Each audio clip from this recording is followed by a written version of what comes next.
5 bagay na dapat mong baguhin para umasenso. Una is ang iyong mindset.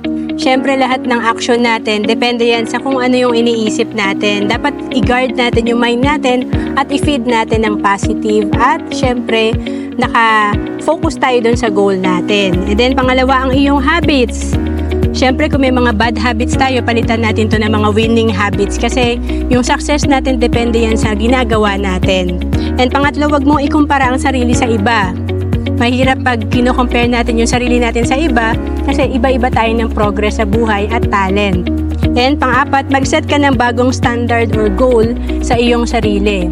Halimbawa, simula ngayong taon, ang target mo, makapag-ipon ka ng at least 30,000 per year. So, kailangan talaga may goal tayo para yung action natin, depende na sa goal natin. And pang-lima, ang iyong community.